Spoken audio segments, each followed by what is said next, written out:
네, 또 초청해 주셔서 감사합니다. 제가 팬데믹 기간에 한 교회에서 세 번째 말씀 전하는 거는 소망교회가 처음인 것 같아요.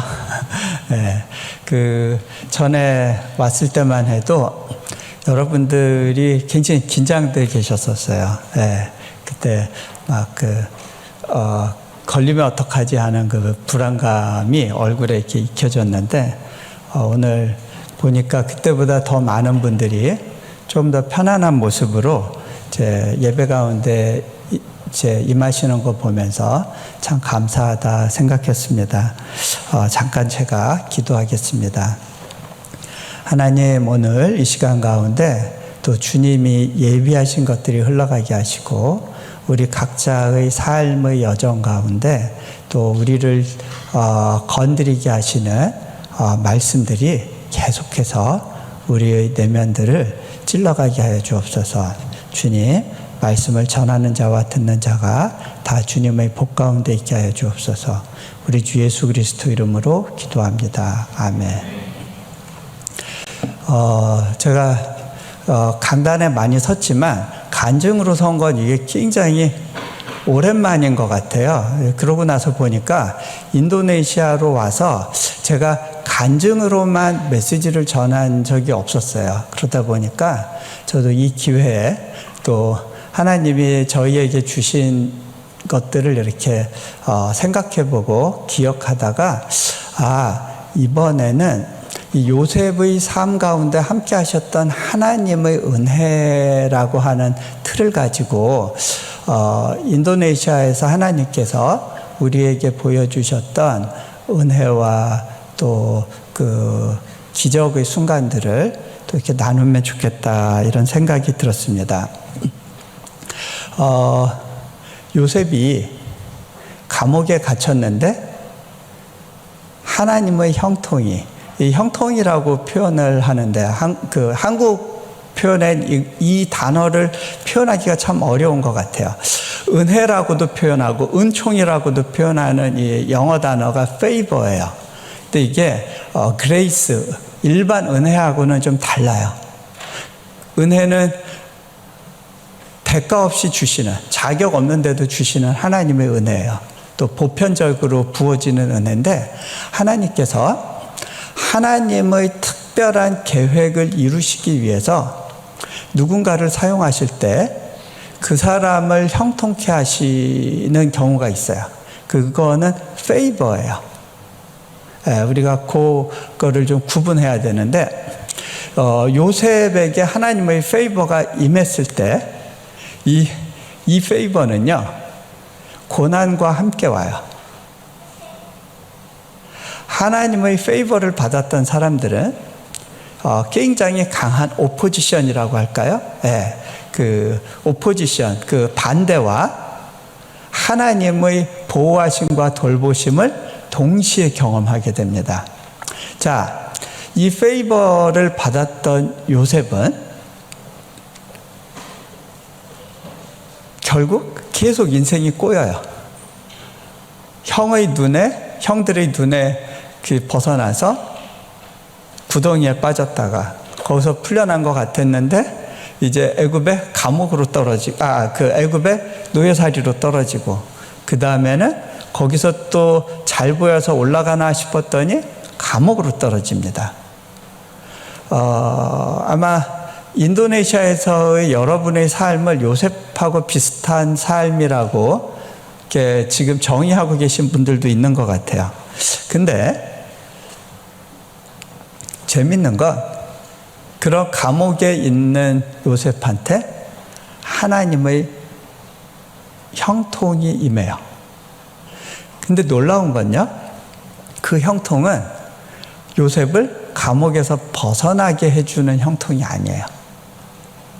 감옥에서 견디게 하는 형통이에요. 여러분, 그걸 구분하셔야 됩니다. 우리가 생각할 때는요, 하나님의 복을 받으면 이 감옥을 탈출하고 애굽 땅을 탈출해서 아버지 집으로 무사히 돌아가는 여정, 자유를 찾은 여정, 그것을 형통이라고 할 것 같아요. 우리 방식의 형통. 그런데 하나님의 형통은요, 하나님의 계획을 이루기 위한 형통이에요. 그렇기 때문에 요셉은 감옥에서 벗어날 수가 없었어요. 언제까지? 하나님이 정하신 기간까지. 제가 인도네시아에서 이렇게 사역을 하다 보니까 이게 뭔지를 알게 됐어요. 그러다 보니까 이제 그 팬데믹 기간에 힘든 분들이 참 많잖아요. 이제 그런 분들 가운데 이제 제가 아는 분들을 상담도 해주고 위로도 해주고 하는 가운데 그분들의 삶 가운데 하나님이 일하시는 방식이 보여요. 근데 그분들이 이게 하나님의 페이버였구나라는 걸 느끼는 순간 변화가 일어나요. 그리고 그 변화 이후에 하나님께서 길을 열어주시는 타이밍을 보게 돼요. 이게 순서가 바뀌지 않아요. 그래서 여러분들이 이 깨닫는 게 복이에요. 깨닫는다고 해서 감옥에서 탈출하는 시간이 앞당겨지는 건 아니지만 그 기간을 의미 있는 시간으로 채울 수 있게 돼요. 자, 저의 경우에 인도네시아로 이제 들어오게 된 계기가, 저는 이제 그 전에는 몽골에서 사역을 하고 있었고, 나름대로는 이게 하나님께서 내게 주신 최선의 사역지라고 생각을 했고, 그래서 여기에서 아주 오래오래 사역할 것들을 그림 그리고 있었는데, 어느 날부터인가 하나님께서 이곳을 떠나라고 말씀을 주셨고요. 그걸 가지고 씨름하던 중에 결국 하나님이 떠나라고 말씀하시는 것이 맞구나라고 이제 마음의 확증이 오는 시기가 있었어요.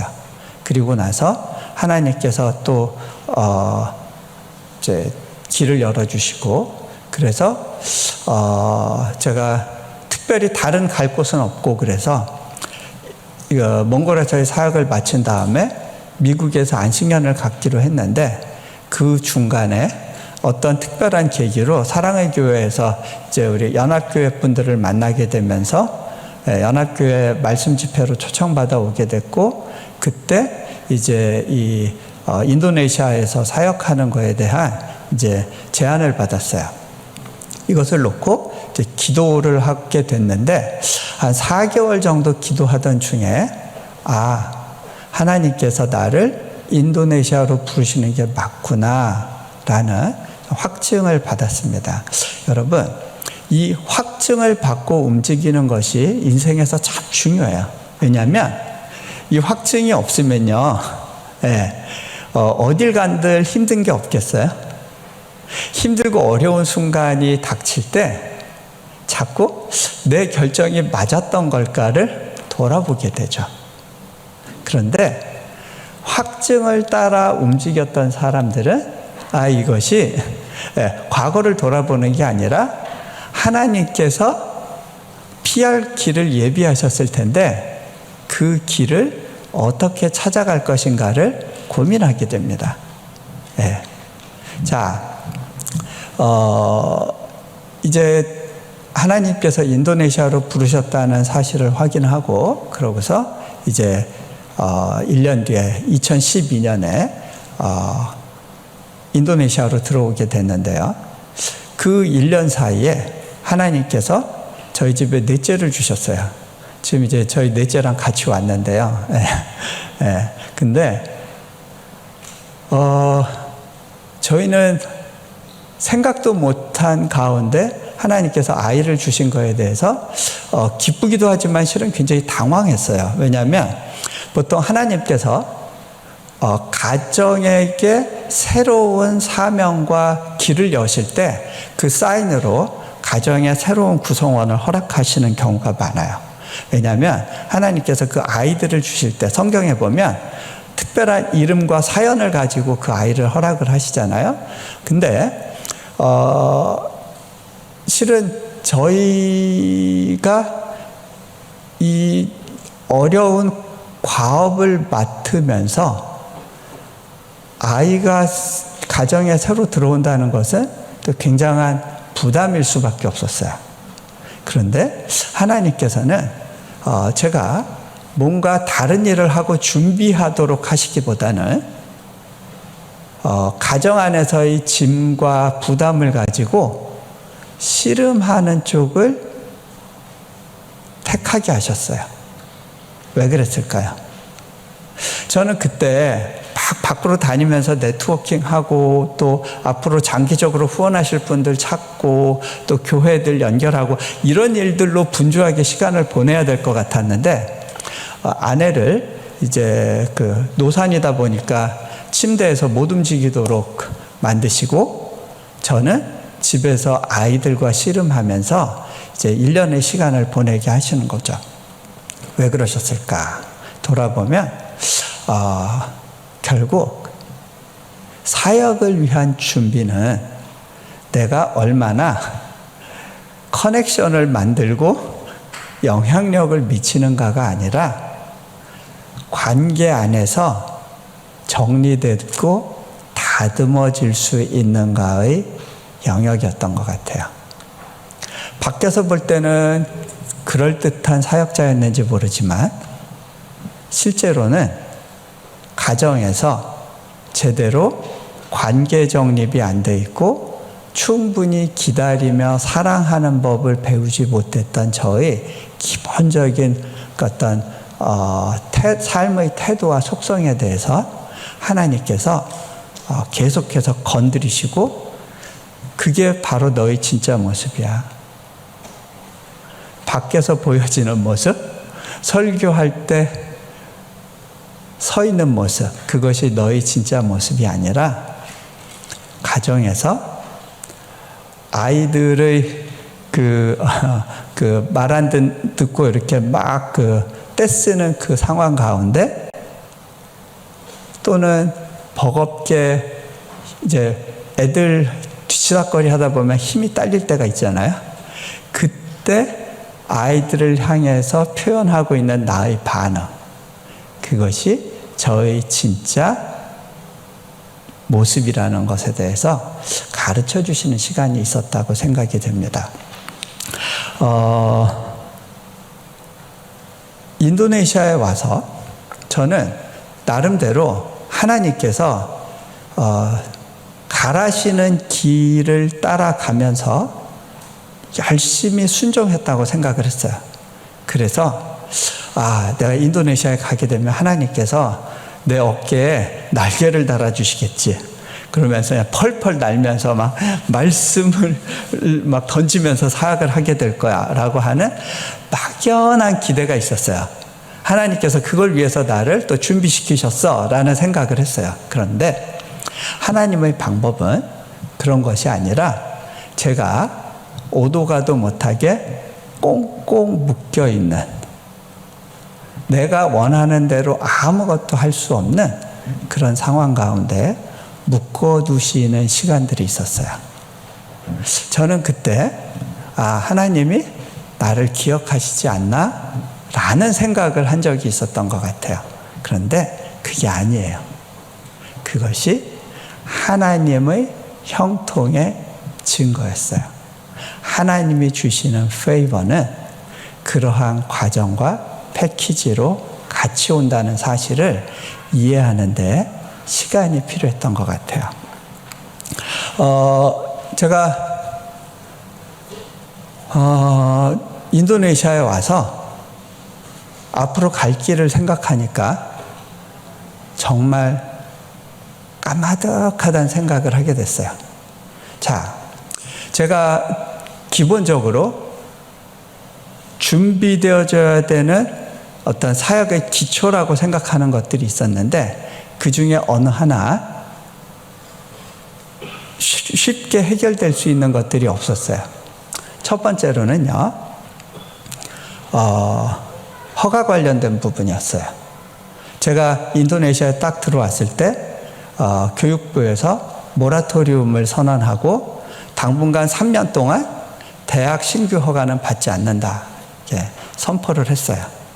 근데 또 제가 와서 깨닫게 된 것은 인도네시아에서는 뭐 하나를 이루기 위해서는 수십 가지의 허가를 받아야 되는데 그 허가 하나가 너무 힘든 과정이라는 것, 시간이 든다는 것, 아니면 돈이 들어야 되는데 그 선교 헌금을 가지고 사역하는 사람이 그런 쪽으로 그 재정을 사용하면서 일을 할 수는 없잖아요. 제가 보니까 이거는 10년, 20년이 걸려도 될 수 없는 사역이다. 대기업을 등에 업고 와도 불가능해 보이는 사역이구나라는 생각이 이제 들었었어요. 두 번째로는요, 이 사역이 정말 건강하게 가려면 굉장히 다양한 그룹과 연합을 해야 될 뿐만 아니라 이것은 어느 한 교회가 맡을 수 있는 사역이 아니에요. 그렇게 되면 교회도 그것 때문에 힘들어지고 어려움을 겪게 되고 또 이 사역은 사역대로 꼬이고 어려워지게 돼요. 이 사역의 주체와 교회의 주체인 당회와는 근본적으로 이렇게 그 존립의 성격이나 운영의 방식이 다르기 때문에 이것이 엮이면 서로 힘들어지거든요. 어떻게 건강한 분리가 일어날 수 있을까? 그런데 제가 이렇게 딱 봐가지고는 그거가 불가능해 보였어요. 네. 또 하나는 이게 저희가 이제 받은 땅을 보니까 그 버카시 지역은 순다 무슬림들이 굉장히 강하게, 굉장히 견고한, 그러니까 이 자바섬 내에서도 가장 레디컬한 그룹들이 모여 있는 지역으로 그렇게 인식되어 있고 교회들이 핍박받는, 그리고 교회 허가가 안 나는 지역들이에요. 야, 여기서 하필이면 이 땅을 얻었는데 여기서 이 선교를 위한 학교를 운영하는 것이, 허가를 받는 것이 가능할까? 그것도 퀘스천이었어요. 더군다나 재정적으로도 도울 수 있는 분들이 없어 보였어요. 예를 들면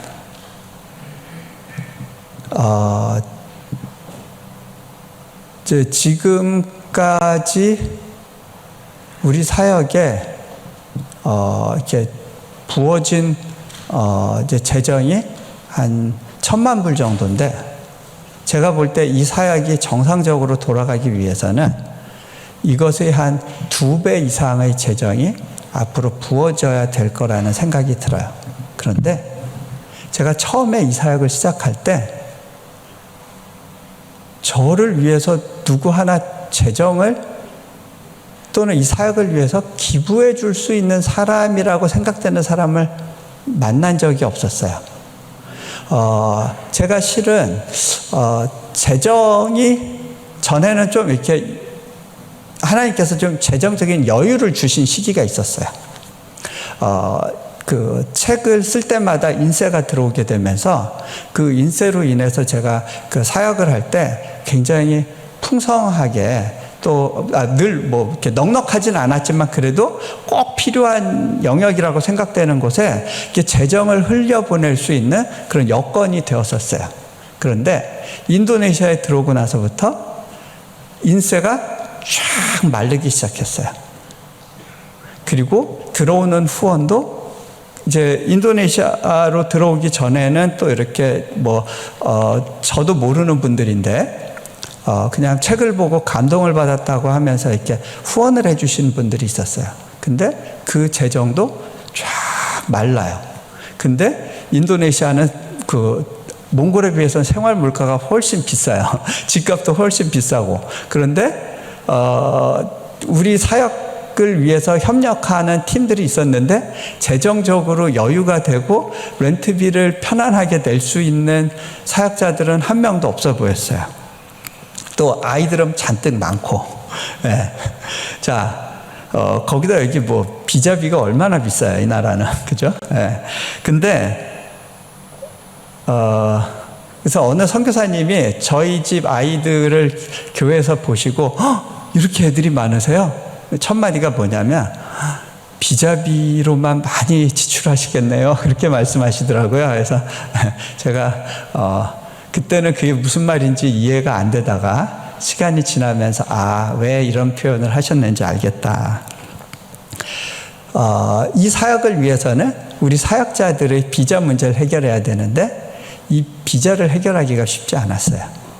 그렇게 하기 위해서는 또 별도 회사를 세워야 됐는데 회사는 헌금을 가지고 세울 수는 없잖아요. 투자 목적의 기관이기 때문에.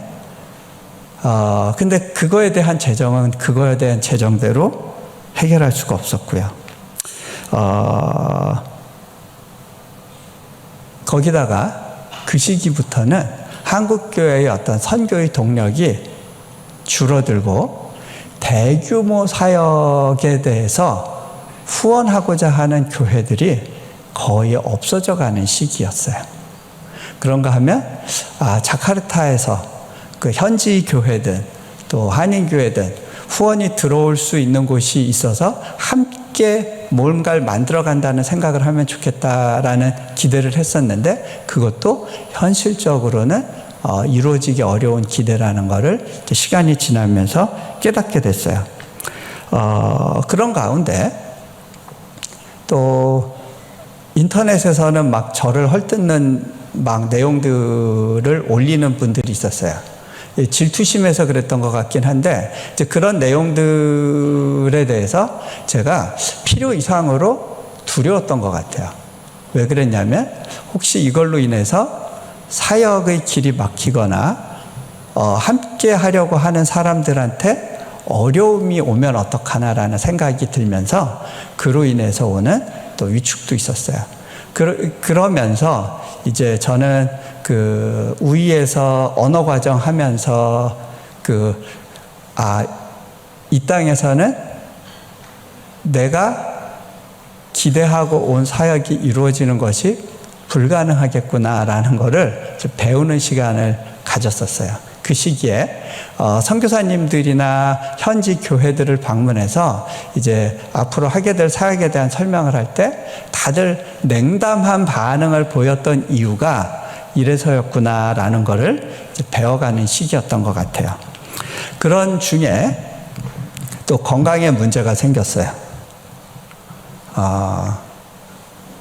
이제 췌장에 혹이 있는 것이 발견이 됐고요. 수술을 위해서 한국으로 가게 됐는데 나름대로는 정말 탁월한 외과 의사분이 수술을 해주셨어요. 정성껏 해주셨어요. 그리고 어떻게 보면 후유증이 가장 적은 방법인데 제일 고난도의 수술을 그냥 기꺼이 위험을 감수하면서 해주셨는데 문제는 췌장관이 새면서 이제 문제가 생긴 거예요. 이미 이제 췌장을 절개하든지 여러 가지 방법을 찾아야 됐는데 췌장을 절개해버리게 되면 어떤 문제가 생기냐면 비장도 드러내야 되고 면역력 문제가 생겨요. 그랬으면 저는 이런 코로나 환경에서 인도네시아에서 사역을 할 수 없었을 것 같아요. 불가능의 벽에 또 한 번 마주하게 되는 시간이 있었습니다. 하나님, 나한테 짐을 주셨으면 그래도 다른 건 가볍게 하셔야지 왜 자꾸 모래주머니를 채워주십니까? 이제 제가 한탄하는 시기가 있었어요.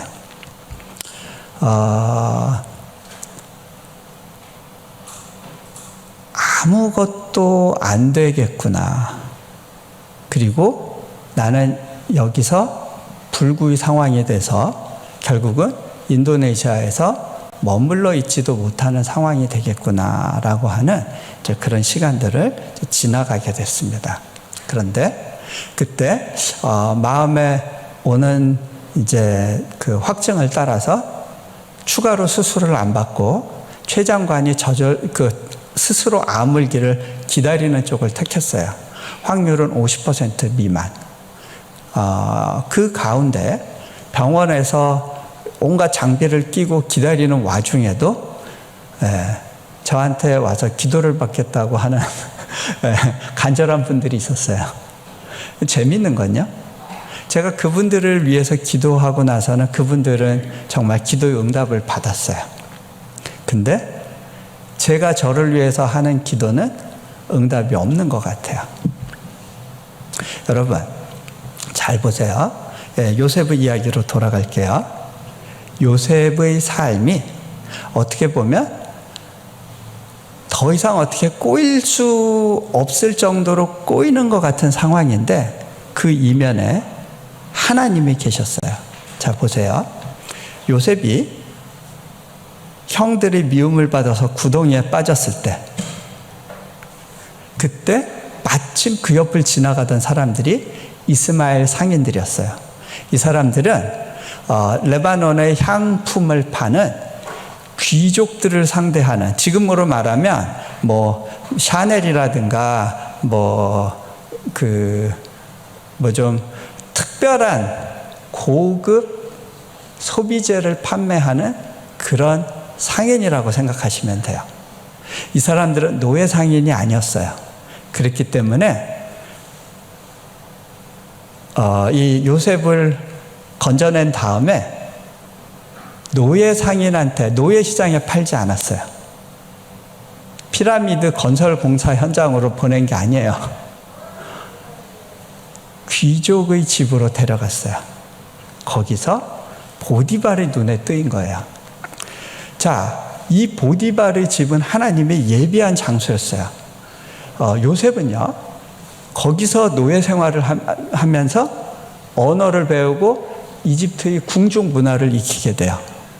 그리고 감옥에 갔어도 궁중의 대신들을 시중들거든요. 이 감옥도 누구의 감옥이었냐면 보디발 집에 붙어 있던, 보디발의 그 사택에 붙어 있던 정치범을 수용하기 위한 공간이었어요. 거기가 하나님이 요셉을 훈련시키기 위해서 지정한 장소였어요. 요셉이 떡 맡은 대신 술 맡은 관원, 이 사람들한테 잘 보여서 문제를 해결하고 싶었어요. 그래서 나중에 당신들 나가시면 나 좀 잘 봐주세요. 로비했어요. 그런데 이 사람들은 잊어버려요. 근데 그게요, 이 사람들이 무성의해서 그런 게 아니에요. 하나님의 예비하신 타이밍 때문에 그런 거예요. 요셉은 거기서 좀 더 훈련을 받아야 됐어요. 그리고 하나님이 계획하신 7년 풍년과 흉년의 기간에 대비하기 직전에 감옥에서 나오도록 하나님의 플랜이 되어 있었던 거예요. 하나님의 타이밍이 있었던 거죠. 그래서 술 맡은 관원과 떡 맡은 대신이 감옥에서 나간 이후에도 2년을 더 기다려서 요셉이 30이 되었을 때 충분히 수염을 기르고 이제 국가 대사를 경영할 수 있을 가장 기본적인 나이가 되었을 때 하나님 나라의 일이 풀려가기 시작하는 거예요. 요셉이 그 감옥에 갇혀 있었던 이유는 보디발의 아내가 무고해서 그런 것도 아니고 요셉의 형들이 그를 질투해서만도 아니에요. 하나님은 그들의 그러한 동기들을 하나님의 목적을 이루는 도구로 사용하시죠. 결국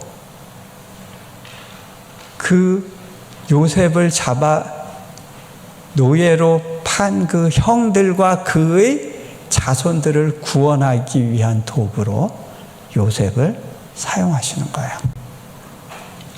하나님은 더 큰 그림을 갖고 계셨어요. 자, 어쨌든 제가 어떤 몸에 병을 안고 씨름하던 시기 가운데 하나님께서 일해주시기 시작했고요. 극적으로 췌장관이 아물면서 저는 정상의 몸으로 돌아올 수 있었어요.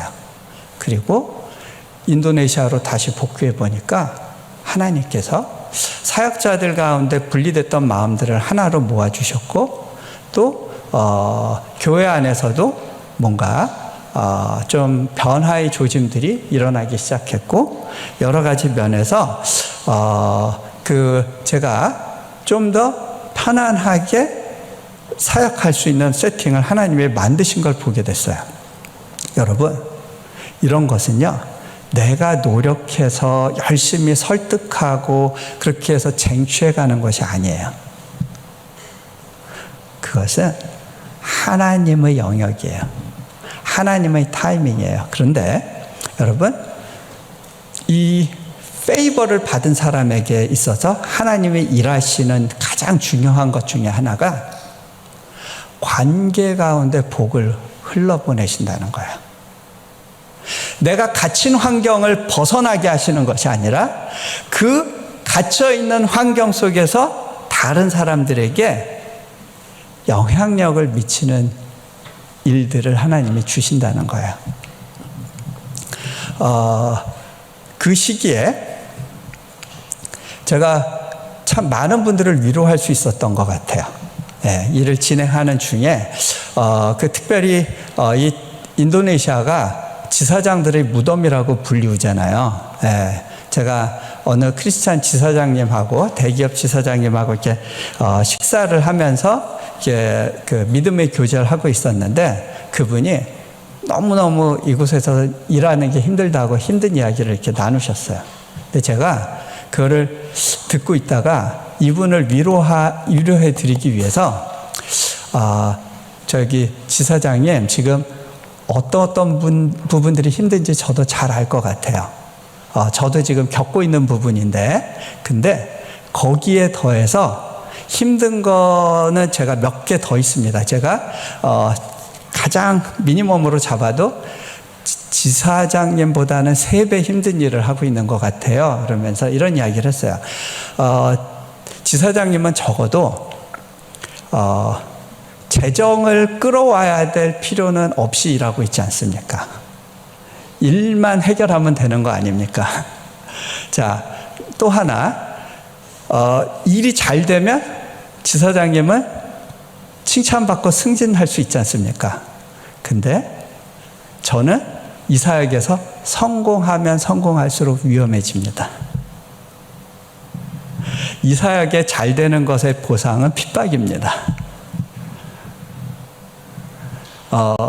만약에 이제 우리 학교에서 굉장히 많은 어떤 그 역사가 일어나고 또 많은 사람들이 하나님을 믿게 되고 이런 일들이 일어나게 된다면 저는 더 큰 어려움을 맞이하고 감내해야 되기 때문에 이거는 끝이 보이지 않는 그러한 싸움을 싸워야 되는 잘 될수록 힘들어지는 그런 사역을 하고 있는 겁니다. 이제 설명을 해드리니까 그분이 이제 눈가에 눈물이 이제 글썽하시더라고요. 내가 힘든 건 아무것도 아니었군요. 여러분, 더 힘든 사람의 이야기를 해줘야만 우리는 위로를 받게 돼요. 그렇죠? 네. 제가 굳이 이 이야기를 하는 이유는 여러분들한테 조금 위로가 되면 좋겠다는 생각에서예요. 그렇게 힘들어도 웃으면서 갈 수 있다는 거예요. 안 망할 수 있다는 거예요. 자, 심지어는요, 저희를 이제 처음에 이렇게 해준 비자가 이렇게 좀 문제가 있었어요. 이게 연장이 안 됐어요. 그러면서 연장을 위한 프로세스 중에 이제 해외에 나갔다 와야 되는 상황이 됐어요. 이제 교회에서도 요청하고 그래서 제가 해외 집회를 갔다 왔는데 또 요청을 해서 한 번 더 나갔는데 실은 그렇게 또 나가면 안 되는 거였대요. 그러면 공항에서라도 막았어야 되는데 공항에서도 안 막아서 나갔어요. 다시 들어올 때 문제가 됐어요. 법적으로 당신은 여기 지금 들어오면 안 되고 나갔어도 안 되는 거다.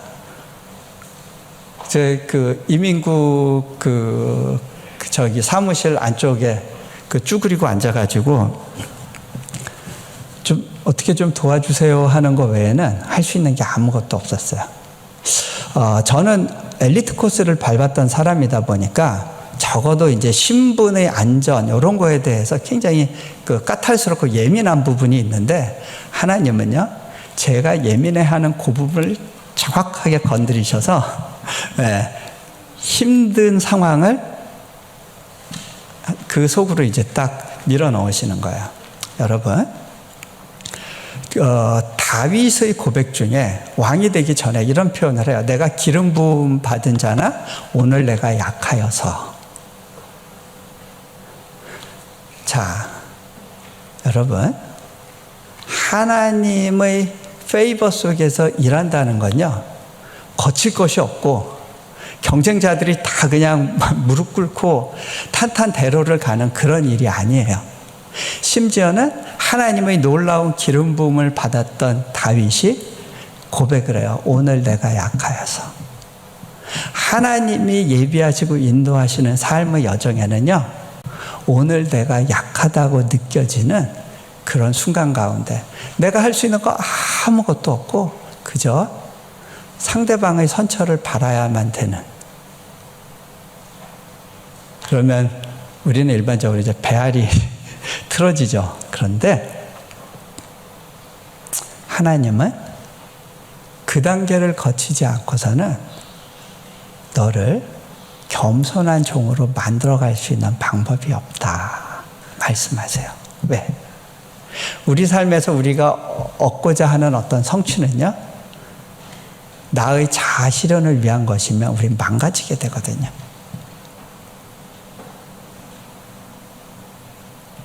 자,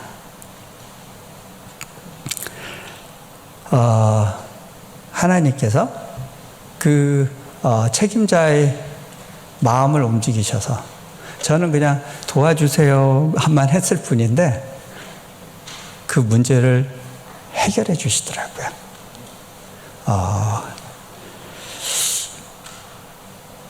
재정적으로도 이제 건축을 해야 되는 상황이 됐어요.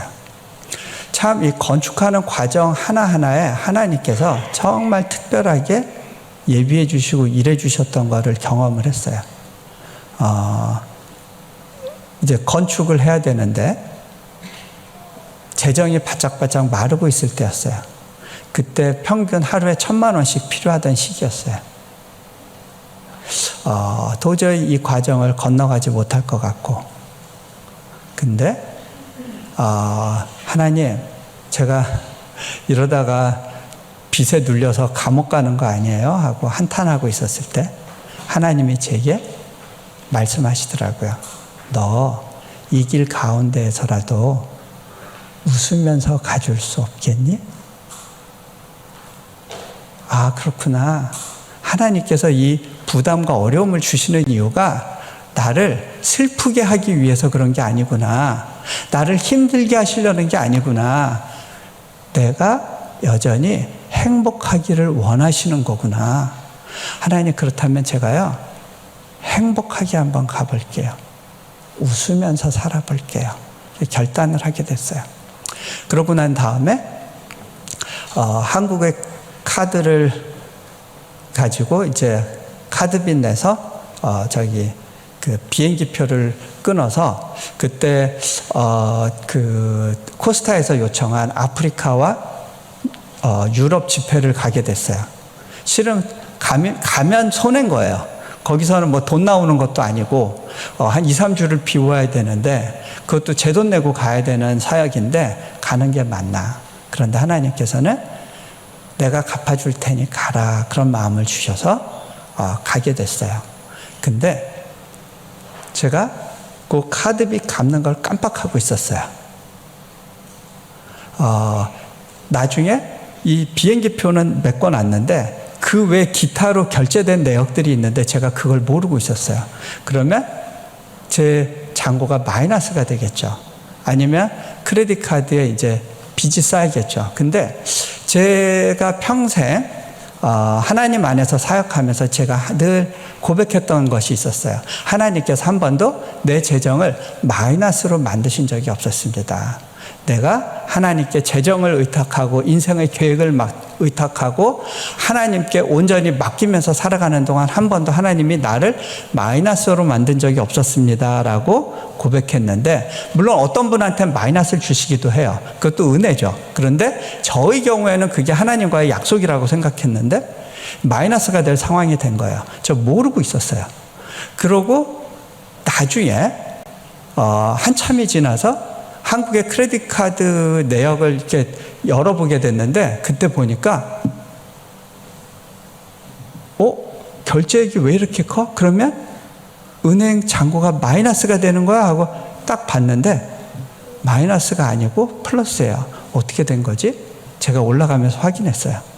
이거는 후원 계좌가 아니기 때문에 일반인들한테는 알려지지 않은 계좌인데 어떻게 뭐가 된 거지? 그러고 딱 보니까 크레딧 카드 결제되기 바로 그 직전에 돈이 어디선가 들어왔어요. 이 돈의 정체가 뭐지? 생각해 보니까 신한계라는 잡지사에서 저한테 원고 청탁을 했는데, 제가 너무 귀찮고 힘들어서 못 쓰겠다고 거절 레터를 보냈어야 되는데 꿈속에서만 보낸 거예요. 그러고서는 잊어버리고 있었는데 마감날이 돼서 원고 어떻게 된 거냐. 그때 제가 너무 울면서 막 밤늦게까지 원고 써가지고 보내준 적이 있었는데, 그 원고료가 크레딧 카드 결제되는 그날 그 직전에 들어온 거예요. 그러면서 마이너스가 안 되게 하셨더라고요. 제가 그때 그걸 보면서 속으로 막 웃었어요. 하나님, 제 계좌 철저하게 관리해 주고 계시네요. 네. 하나님, 저희 건축 계좌도 관리해 주시는 거죠. 제가 믿었던 곳에서는 후원이 일체 들어오질 않았어요. 그런데 그때 하나님께서 저와 오랜 친구가 될 수 있는 그 해외 디아스포라 사업가분들을 연결해 주시기 시작했어요. 제가 찾아다닌 게 아니에요. 근데 그분들의 굉장한 헌신을 통해서 정말 간당간당할 때마다 재정이 들어오고 해서 50억짜리 첫 번째 공사가 끝났어요. 저는요 30억 이상을 믿으면 없었어요. 망하는 거라고 생각했어요. 이거는 하나님이 날 도와주셔도 갚을 수 없는 재정이야 라고 생각했어요. 그런데 하나님은 제 믿음을 테스트해 보셨던 것 같아요. 너 그 빚을 나를 향한 믿음으로 접을 수 있겠니 하는 믿음. 두 번째 건물은요, 그렇게 해서 첫 번째 건물 1원 한 장 빚지지 않고 갚았어요. 두 번째 건물은 그 두 번째 건물 짓기 전에 재정부에서 보고하는 게 계속해서 운영비가 들어가는데 1년에 40만 불씩 필요합니다. 올해 40만 불을 어떻게 구할지 모르겠습니다. 다음 해 우리 재정부에서 오셔서 저한테 그렇게 얘기를 해요. 제가 필요한 액수가 40만, 정확하게 4천 불로 투사를 했었는데 올 한 해 후원으로 들어온 액수가 40만 8천 불입니다. 4천 불 남겨주셨네요. 이분은 평생 재무만 보시던 분이라 근데 큰 대기업에서 일하셔서 늘 풍성한 가운데 그거를 어떻게 적게 쓰는가를 플랜하셨던 분인데 저희는 전혀 다른 방식으로 사역하고 있는 곳인데 여기에 오셔서 마음고생을 많이 하시다가 믿음이 좀 잘하셨던 것 같아요. 그런 세계가 있어요. 두 번째 건물을 지을 때 저는 정말 또 짓고 싶지 않았어요. 하나님, 저한테 분명한 사인을 주시지 않으면 저 못 움직입니다. 이번에는 재정의 절반 이상 채워지지 않으면 저 못 움직입니다. 훨씬 단가가 적은 건물이지만 저 못합니다 했어요. 근데 카나다에서 이메일이 하나 날라왔어요. 어느 연세 드신 권사님인데 이 권사님께서 저한테 이런 고백을 하세요. 당신이 남편을 여의고 카나다 살면서 작은 집이 두 채가 있대요. 한 채는 당신이 살고 또 한 채는 렌트 받아가지고 그걸로 쏠쏠하게 노후 생활비 해결하면서 살고 있었는데 어느 날 말씀을 듣다가 하나님께서 굉장히 강한 믿음의 도전을 주셨대요. 그 집 하나 팔아서 이용규 선교사 사역에 헌금하라고 분명한 말씀을 주셨대요. 몇 번을 확인했는데 하나님께서 당신만 알아들을 수 있는 방법으로 컨펌을 주셔서 이런 고백을 썼어요. 이거를 보내면 대략 이 정도 액수가 될 것 같습니다. 그런데 저는 그렇게 믿습니다. 사후 대책만 분명하다면 노후 대책은 그렇게 중요한 문제가 아닐 거란 생각을 합니다. 그렇죠? 여러분? 여러분은 노후 대책보다는 사후 대책을 생각하시면서 이 땅을 사셔야 돼요. 근데요, 그래도 중요한 문제잖아요. 믿음이 있는 사람만 사후 대책을 생각할 수 있어요. 근데 물론 그 노후 자금을 헌금을 하고 선교에 쾌척을 하고 이런다고 이게 사후 준비라고 얘기 드리는 건 아니에요. 사람마다 다 컨텍스트가 다를 수 있고 하나님께서 사람마다 다 믿음의 도전을 하는 방식이 달라요. 노후를 준비하는 것 자체가 문제가 된다는 말씀을 드리는 게 아니에요. 그런데 이 권사님은 하나님이 주신 그 도전 가운데 믿음의 반응을 했는데 그 메일을 보면서 제가 하나님께 고백했어요. 하나님, 이분 재정 들어오는 거 보니까 딱 절반 넘기네요. 이렇게 또 가라시는 거군요. 그때 그 귀한 헌금을 통해서 제 마음에 또 한 번의 도전이 일어났고 그렇게 해서 두 번째 건물을 위해서 헌신할 수 있는 어떤 용기를 갖게 됐던 걸 기억합니다. 그렇게 재정의 문제가 해결되고 대학의 허가가 나오고 초중고등학교 종교학교 허가가 나오고 그렇게 해서 지금 이 사역을 달려가고 있습니다.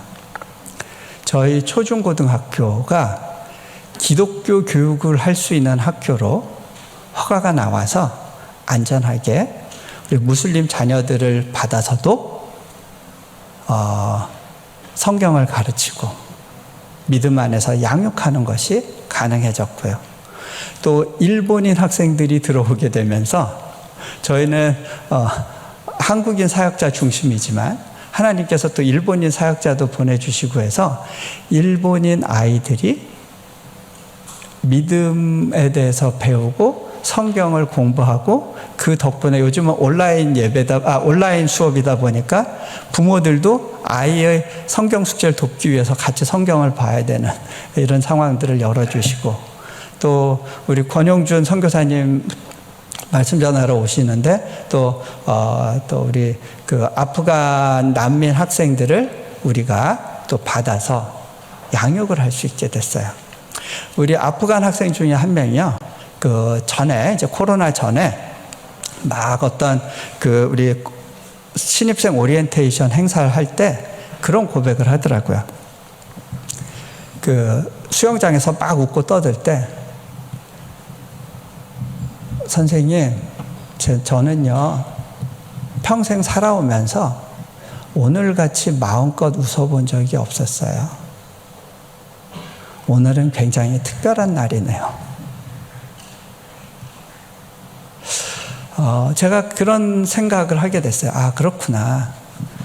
내 삶 가운데 어렵고 뭔가 감옥에 갇힌 것 같은 시간을 통과해야 되는 이유가 니놈들 때문이었구나. 너희 같은 녀석들 때문이었구나.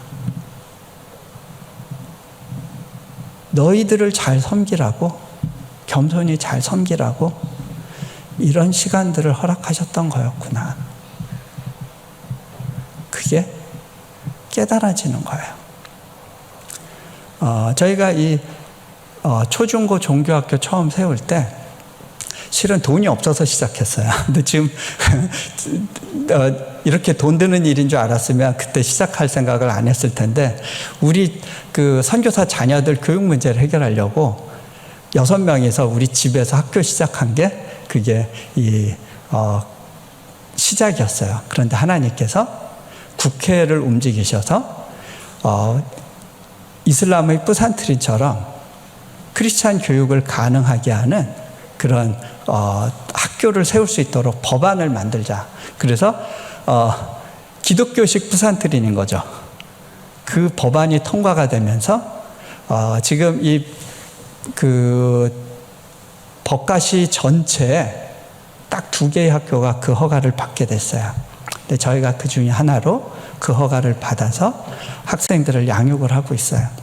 처음에 여기에 학교에 넣고서 이제 저희 큰아이랑 둘째랑 많이 힘들어 했었어요. 그때 그 싱가포르 국제학교에서 장학금을 줘서 학교에 보내고 있었는데 이제 그게 안 되게 된 거죠. 애들이 여기 그 친구도 없는 데서 다시 공부를 시작해야 되니까 힘든 시간들을 보냈어요. 또 큰아이 같은 경우는 검정고시를 봐야 되는 상황이었고 12년 특례를 이제 받을 수 없을 거라는 생각을 하고 그래서 검정고시 준비시키고 그렇게 하고 있었어요. 해외로 갈 수도 있었지만 아이가 한국에서도 살아보고 싶다는 말에 그래 그럼 한국에서 학교 다닐 수 있는 방법을 찾아보자 했는데 아이가 국사도 공부하고 국어도 공부하고 이제 그래야 되는 상황이 됐었죠. 그런데 저희가 교육부가 급격히 바뀌면서 새로운 허가 작업이 나오고 절차가 생기면서 저희 학교가 이제 교육부에 등재가 되고 그거를 알게 되고 제가 아이한테 이야기를 했어요. 너 이제는 검정고시 안 봐도 돼. 그냥 학교 졸업장 가지고 원서 지원할 수가 있대. 아빠 어떻게 그런 일이? 나 그럼 기도도 안 했는데. 야, 하나님이 그래도 의리가 있으신 분이야. 저는 다른 것보다도 저희 아이들이 하나님의 의리가 뭔지를 좀 배울 수 있었던 시간을 살게 된 게 참 감사했어요. 선교사 자녀들 중에 그런 것 때문에 힘들어하는 친구들이 있었어요. 그럼 제가 걔네들 데려다가 한 소리 해요. 야, 니들 얼마나 축복받았는지 아니? 받은 걸 한번 헤아려 보렴. 오히려 야단을 칠 수가 있었어요. 근데 감사하게도 그 아이들이 그거를 받아들이더라고요. 아이가 대학 진학할 때 저는 제가 아는 방법을 전혀 쓰지 않았어요. 하나님이 그렇게 하기를 원하셨어요. 왜? 저는 미국 명문대에도 많이 보내봤어요. 많이 학생들을 지도해봤어요. 그런데 저희 아이에 대해서는 그 방법을 쓰지 말라고 그러시더라고요. 나의 방법에 너를 맡기지 않겠니? 하나님의 일은 하나님의 방법으로 이루어지는 거예요. 내가 앞서서 계획하고 플랜하는 것이 다 나쁜 건 아니지만 하나님의 영역의 일에 대해서는 하나님의 주권을 인정해 드릴 때 내가 할 수 없는 영역에서의 돌파를 믿음으로 만나게 돼요. 시간이 많이 지났네요.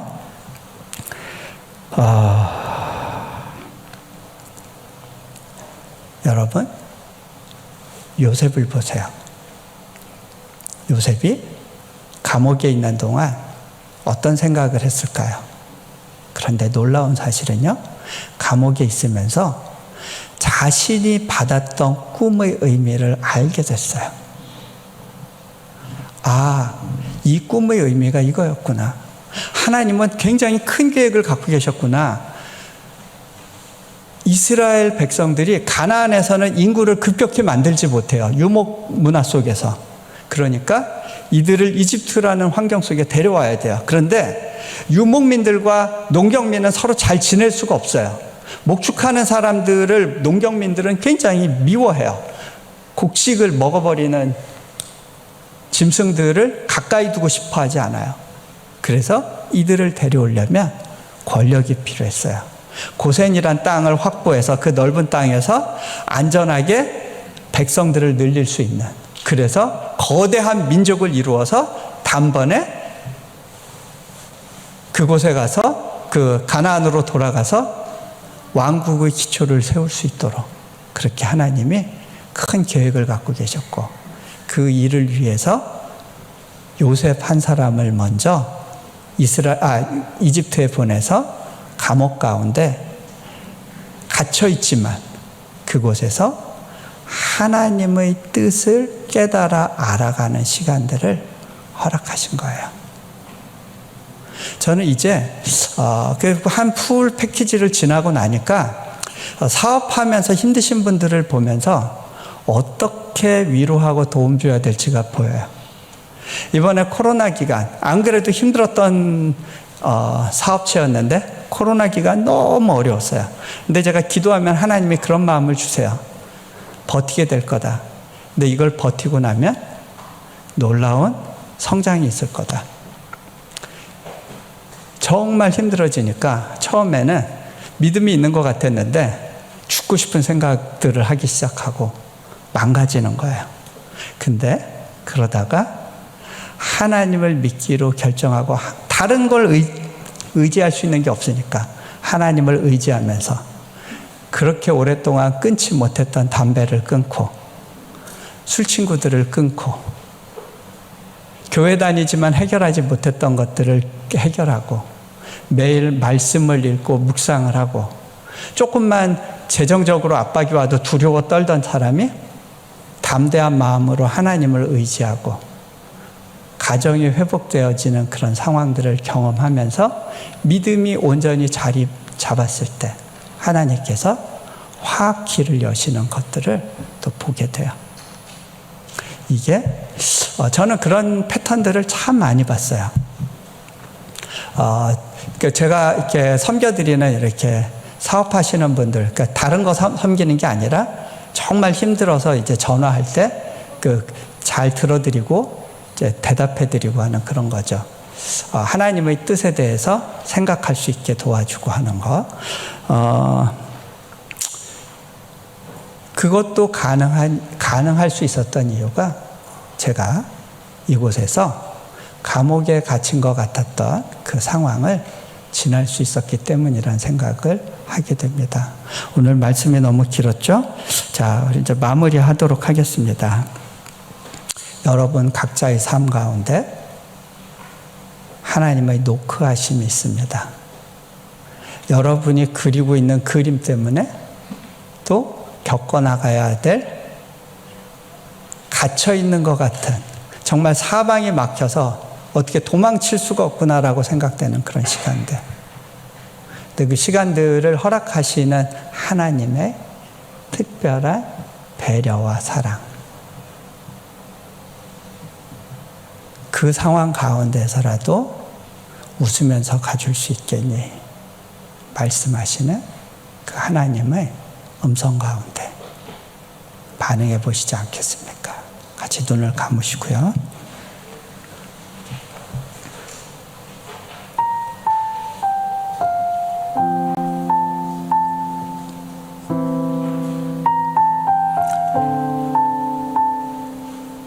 하나님 갑갑합니다. 외롭습니다. 정말 이 세상에 나 혼자인 것 같습니다. 그렇게 고백하는 순간이 여러분 삶 가운데 있었고 또 앞으로 있을지 모르겠습니다. 많은 사람들이 모여있는 교회 한가운데 있지만 여전히 어떻게 할 수 없는 내 마음의 외로움, 내가 내 처지가 제일 불쌍한 것 같고 교회에서 내가 제일 힘든 것 같이 보이는 그런 시간들을 여러분만이 아니라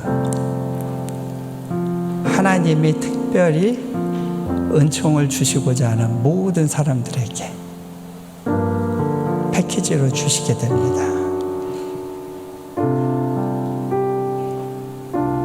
그런데요, 돌아보면 하나님이 내가 바라는 그거 하나만 빼고 다른 것들을 다 이뤄주시고 주변에 좋은 관계를 붙여주셔서 이 어려운 시간들을 통과하게 하셨구나라는 것을 또 깨닫게 됩니다.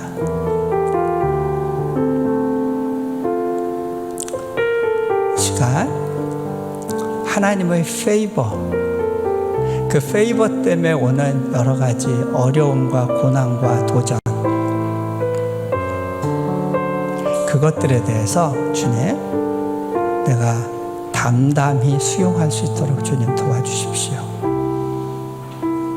이 시간들을 믿음으로 살아내게 해주십시오. 요셉이 그 삶을 살았고 또 이 땅 가운데 하나님께서 부르신 사람들이 그렇게 살았던 것처럼 하나님께서 저도 이 땅에 부르셨으니 하나님이 이루고자 하시는 그 일들이 내 삶을 통해서 이루어질 수 있도록 주님 도와주십시오. 그렇게 고백하면서 잠시 각자 기도하면 좋겠습니다.